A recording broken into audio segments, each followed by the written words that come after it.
Good morning everyone. Welcome from Siem Reap.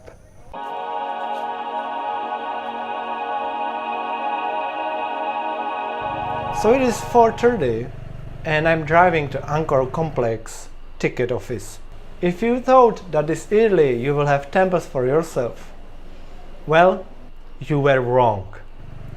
Note for start, people are everywhere. I usually had to wait for a better shot or spend more time to edit. But at least you could enjoy temples like 15 years ago. So why are all those people here? Of course, waiting for the sunset. This one. No, I'm joking. I made this in a Photoshop. After 40 minutes I got tired of waiting for the sun. And also got upset by Chinese tourists. They completely missing the fundamentals of good manners. You can wait on a good spot and there is always some Chinese family that would move in front of you. I hope they will get negative Siem or 10 cent credit in the future. But why to complain? Most of Cambodia is bought by Chinese anyway.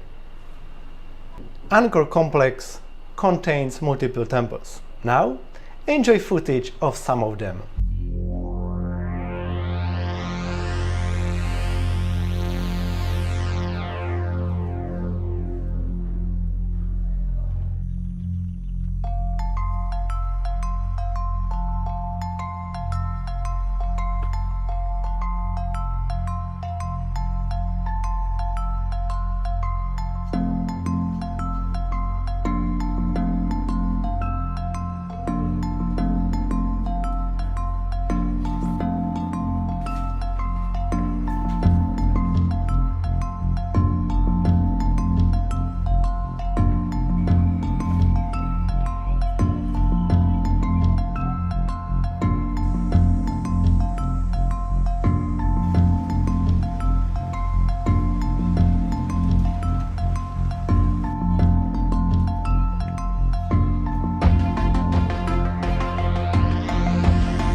Next day, I made a deal with the tuk-tuk driver, let's call him Chen, that he will take me to Phnom Kulen Nation Park on his bike.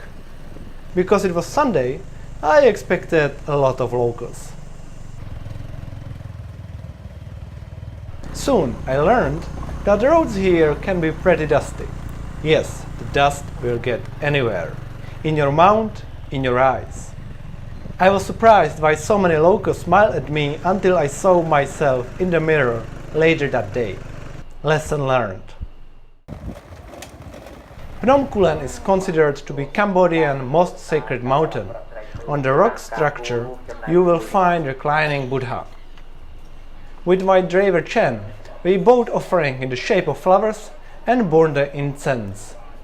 The place is magical.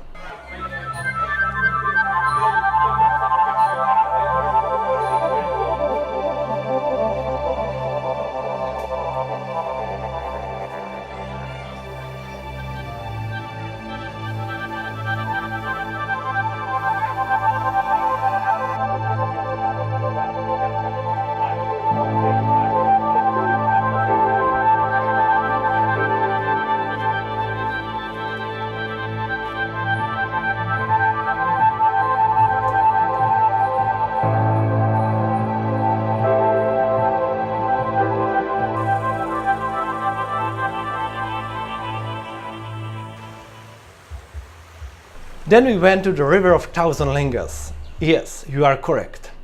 They represent a phallic object as a symbol of Shiva. The river continues with two waterfalls. One is small, 4-meter height. Second is bigger, 15 meters tall. Water was refreshing. A little bit cold, but this is exactly what you want when outside is 35 degrees. Thank you for watching. If you liked the video, hit the subscribe button and see you next time.